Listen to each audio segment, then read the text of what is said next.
लिकेटी पदर कलीसिया का इतिहास।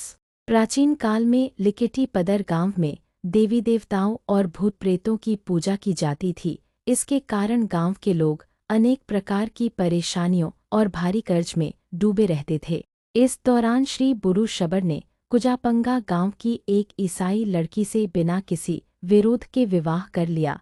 जब वे अपने ससुराल गए तो चर्च के अंदर न जाकर बाहर से ही प्रभु का वचन सुनते रहे। उस समय वे फेर नामक बीमारी से गंभीर रूप से पीड़ित थे। उन्होंने प्रभु से प्रार्थना करते हुए कहा, यदि मेरी बीमारी ठीक हो जाती है तो मैं ईसाई धर्म अपना लूँगा।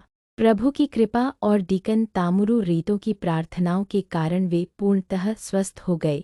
इसके बाद उन्होंने सन 1980 में यीशु मसीह को पूरी तरह से स्वीकार कर लिया।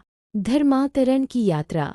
इसके बाद 1987 में मानसी शबर प्रचार से बुरू शबर, बुबाब शबर, देला शबर, तुम्बुरु शबर, रुजे शबर, इन सभी ने सुसमाचार के माध्यम से प्रभु यीशु मसीह को ग्रहण कर लिया। इन 5 परिवारों ने मिलकर प्रभु की आराधना शुरू की।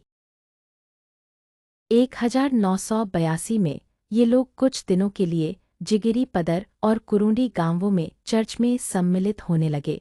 कलीसिया की स्थापना।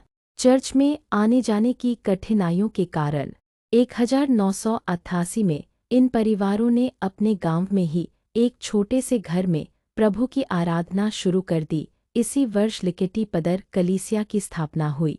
हालांकि इन 5 परिवारों में से श्री रुजे शबर पुनः पुराने देवताओं की ओर लौट गए, लेकिन शेष 4 परिवार प्रभु में स्थिर बने रहे और लगातार स्तुति और आराधना करते रहे। विस्तार और समर्पण। इन परिवारों के अच्छे व्यवहार और गवाही को देखकर 1994 में गांव के 10 और परिवारों ने ईसाई धर्म को स्वीकार कर लिया। वर्तमान स्थिति। आज तक लिकेटी पदर में चर्च प्रभु की कृपा से अच्छी तरह संचालित हो रहा है।